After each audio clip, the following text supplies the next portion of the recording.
Hello and welcome. Now for the whole of 2022, I am doing my third year of a no buy / low buy. This is my first check-in for the year and I'm so excited because it means the ball is rolling. We're in this challenge, it's happening. So as per usual with the updates that I usually do each month, we're going to talk about my finances, break that down, how much I spent, how much I made, where did I spend the things that I did spend. I'm also going to share with you any of the new things that came into my life, whether it was a gift, a hand-me-down, or an item I purchased myself. And then I will be sharing with you my empties because I am actively trying to reduce and pan the items that are in my collection and get the most value and usage out of everything I already own. And that's a little bit of the focus while doing my no buy, low buy challenge. So we'll also go into those items. So I'm in a new room, I'm in a new space. I did move house, which is why I'm a little bit behind in filming. So I'm still doing the same study program and volunteer program, but I have just moved to a different group home on the campus, which is about like 100 feet away from where I was living before.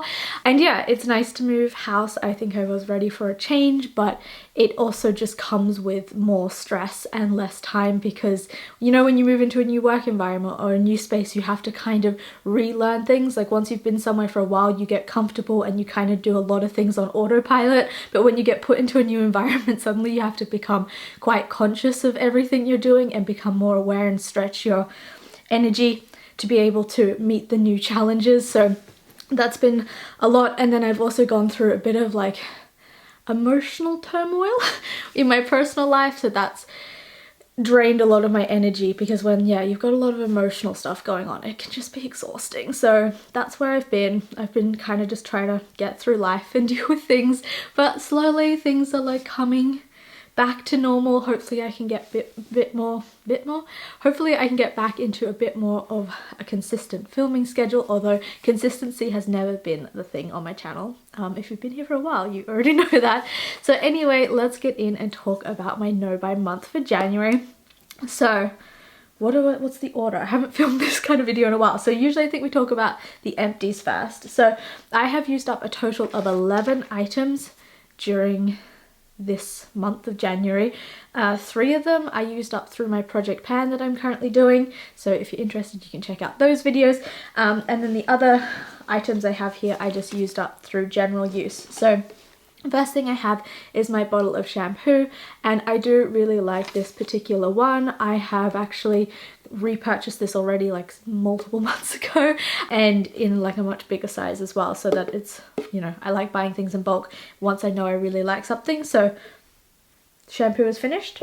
We also have this like body moisturizer thing that I told you in like previous videos how much I hate this packaging, but yeah, this is now finished and I will not purchase this just because the packaging for me is a complete and utter letdown. So that's that.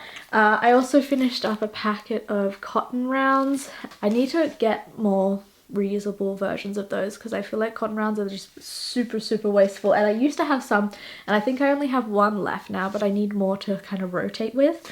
Another thing I have is this vitamin C mask. It came in a pack of 5, so I think I've maybe talked about this before, but I do enjoy it. It's kind of like a nice thing to do if I'm going to have a bath, a little bit of a self-care moment, but I don't really do masks very often, and I also don't like it. It's like a one-use kind of thing as well. I find this quite wasteful, so I'm just trying to use up the ones I have in my collection and not, yeah, repurchase that, I guess. I also have this little sample from Glossier, so I tried these 2 different cloud paints and I did actually really enjoy them. I actually quite enjoyed the darker shade just because I felt like it paired nicely as like a lip color as well as for the cheeks. It was like really strong on the cheeks, so you had to be very minimal.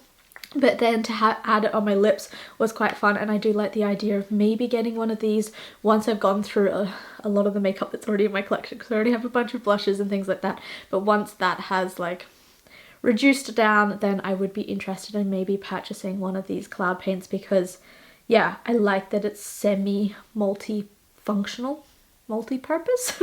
So that was that one. I also just used up my regular toothpaste, which is this Weleda one. I don't know, it's kind of a weird one, but I personally really like it, so that's what I've been using. Then I used up this hand cream, which is from the Healing Plant, which is actually a garden that's like a few 100 feet that way, and that is made and created on the campus where I'm living. So it's all like biodynamic herbs and things like that that go into making this hand cream, and it smells like kind of incredible. It's really, really good.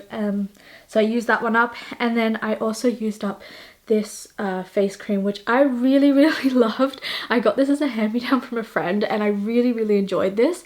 However, I looked up the price online and I was like, well, I financially can't afford to repurchase this. I would if I was like in a different position and making a lot more money, but this is, yeah, Pericon MD Hyperallergenic CBD Sensitive Skin Therapy Nourishing and Calming Moisturizer. Like, this was beautiful, but I don't remember the exact price. I'll put it on the screen. I think it was like 80 or maybe even like $180. And I love skincare, but I don't love skincare that much. Like, we're not putting that much money towards my skincare routine. So that was really nice. So I did enjoy pretty much all of those products. The next area is all the sort of school toiletries that I have received throughout the month of January. Now, I am doing like a volunteer study program thing, so basically there's an exchange whereby I give my time to support the people who live in this community, and then I get my basic needs met, which includes like health insurance, the cost of my study, somewhere to sleep, food to eat, and then it also includes some basic toiletries and like health needs like supplements and things like that. So this month I have received a total of 8, and they're all very much in the theme of I am Australian living in upstate New York, dealing with snow and ice and really a climate that my body is not used to. So it involves mostly vitamins and moisturizing. So I got 4 vitamins. I have zinc. I then also got this vitamin D. However, I really have a problem like swallowing pills. I don't know what it is. There's like this psychological thing, and the only way I can even swallow like the tiniest pill is if I drink water and I run and jump at the same time as while I'm trying to swallow. So I was just really struggling to take this, so I then picked up a chewable version. So then I have this chewable vitamin D, and I also picked up a chewable vitamin C. So I picked up 4 different vitamins for the month. The next is all around moisturizer. So I have this Weleda Skin Food as a hand cream, which I have really, really been loving, and it has definitely been helping with keeping moisture in my hands. I have this foot balm. So this was actually created here like the hand cream. So I've been using that as well. So that's been really nice. Then we have an argan oil, which is the main thing I have been using to just support my hair. It was getting very split-endy, very brittly, and I feel like putting this in my hair every time after I wash it has been really helpful as well.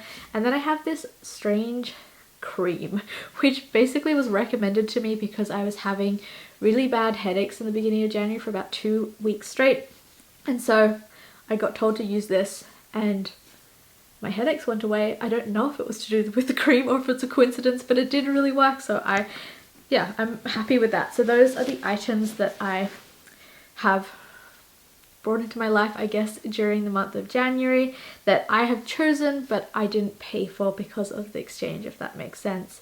So the next area is hand-me-downs and gifts, and I haven't received any of those items during the month. So hand-me-downs, I think last year I received enough hand-me-downs to last me a lifetime. I really don't need any more. So I am being very picky about what I bring in, because it's kind of one of the things I'm trying to have more consciousness around this year, is just not taking stuff just because it's free, really taking things only if I'm going to use it and get value out of it.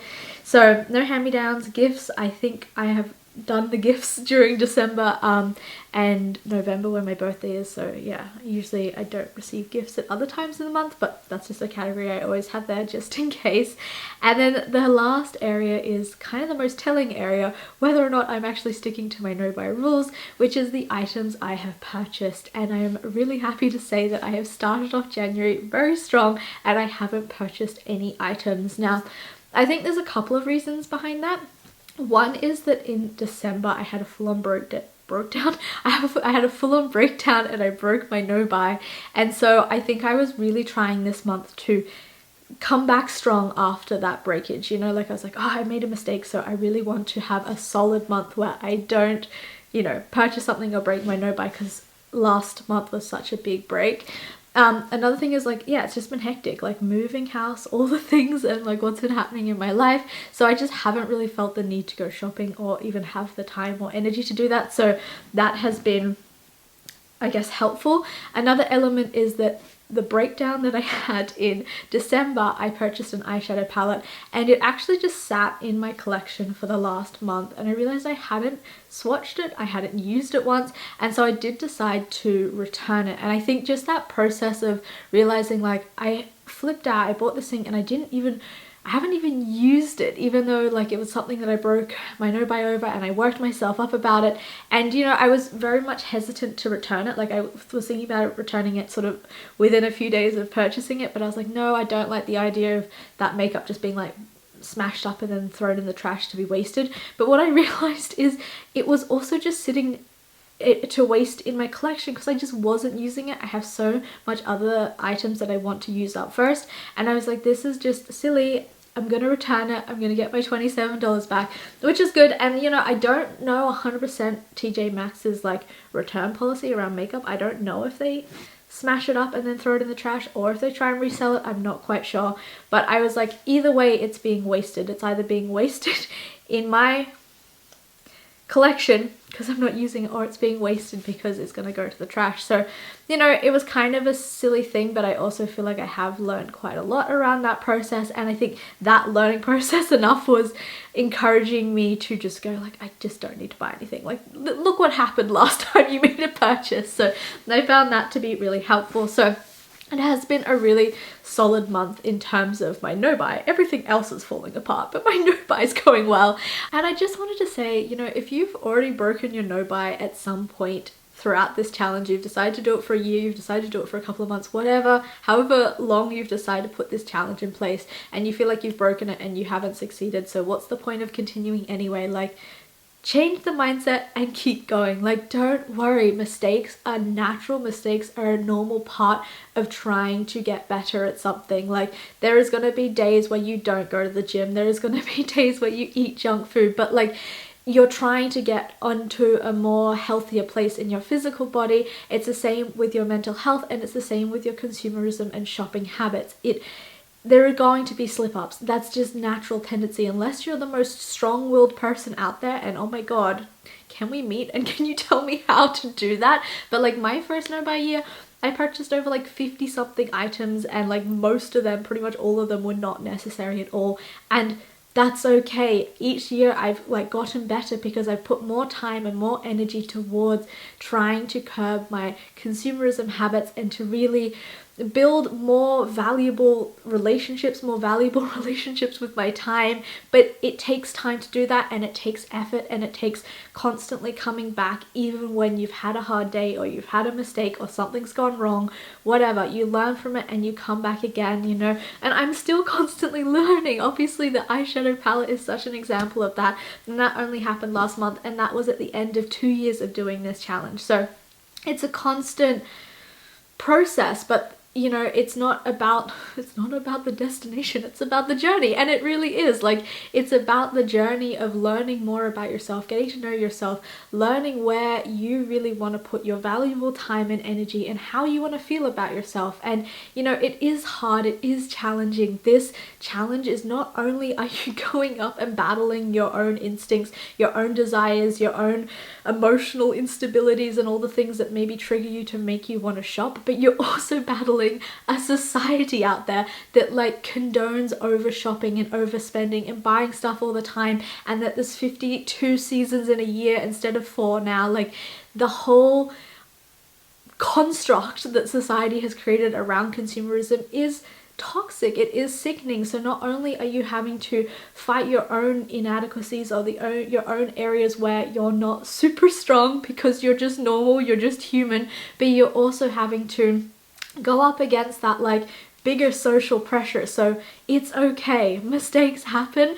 but what is really going to yield results, be of value doing a challenge like this, is that you keep going no matter those mistakes, and each time you just keep trying. You know, you're only human and it's okay, but do not give up.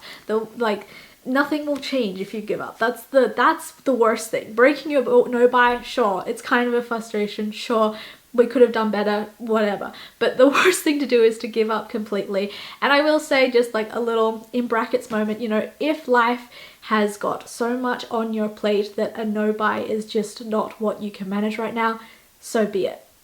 Don't do the challenge. That makes total sense. And I have definitely been in those places with saving challenges where personal stuff just went down and I was like, I do not have the bandwidth to deal with those extra things, and that's okay. But if you feel like you have the space and the energy and you want to change something, don't give up. Keep doing it. Keep trying, because that is what will get you to the finish line, or at least move you in the direction that you want to be, and start building and strengthening yourself when it comes to your consumerism habits. So anyway, let's talk about the finances. So during the month of January, I made a total of $258. Now, $231 of that was just like my stipend check that I get each month because of the volunteer study program I'm doing. But then I also got $27 a refund from my personal no-buy mistake at the end of 2022. And that's the thing, like, even if you make a mistake at the beginning, the middle, or the end, it doesn't discount any of the hard work you're doing. Like, you know, the way I always think about it is that, you know, all right, I'm doing my no buy, and like each time I don't purchase something and I like keep moving forward, I'm making a step forward, right? And then if I do make a mistake and I do purchase something, I don't think that I've like gone back 50 steps or anything like that. I literally just think I've stayed in the same place and I haven't made progress. You know, if it kept happening over and over again, maybe you're just slipping back to a new normal and you'll have to start from the beginning. But I don't think, like, you know, I think there's this social construct that if you're not perfect, if you mess up, you're therefore like going back to the beginning, or you're going back to the starting line. But I don't think that's a reality. All I think is that, you know, if you make a mistake, you get to a sort of standstill in your no-buy challenge, you kind of stay there. But if you stay there too long, that becomes your new starting point, you know, like, but each step you make in the kind of right direction will move you forward. But if you make a mistake, you stay in the same spot. If you keep making the mistake, this becomes your new starting point. And it's so hard, it's so much harder to start something than it is to like keep the momentum going, if that makes sense. I don't know if that analogy made any sense, but that's how I think about it in my head, so that, yeah, I can just be a little bit kind with myself and be okay with the mistakes that I make.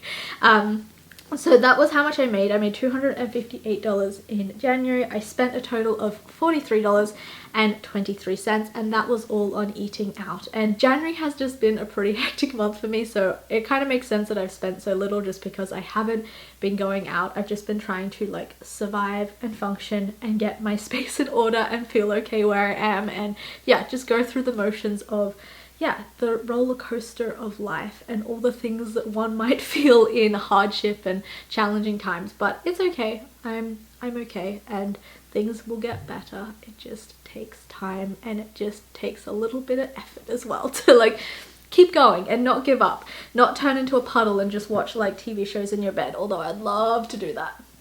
But no, life needs me to show up and be a part of it. So anyway, there's my little rant, and I want to try and make some more videos to really help and encourage and support people who are on their no buy or low buy journeys. I think it is such an important and valuable thing to put your time and your energy towards improving your relationship with consumerism. I think we are constantly being told to put our time and our energy and our money towards purchasing stuff, but also consuming content and things online. And you know, it's quite literally taking our life away from us. We are not truly living and enjoying our life to the fullest potential that we can, or even to like a 20th or 80th percent or 60th percent. You know, if all our time is spent consuming other people's thoughts and ideas and creative things, although TV shows and YouTube videos and Instagram and TikTok are all fun and great, it's not what our life is for. You know, there's so much more we can get out of our lives, and we shouldn't be spending all these times shopping stuff or looking for the new thing to consume. We should be having real energy and forces and want and willingness to try and engage in the things that we really love and really bring value to our lives. So anyway, that's my little rant. I'm going to try and create some more videos in the next coming weeks. Hopefully my life will stabilize and I'll be able to do that. But thank you so much for watching, and I will see you next time. Bye!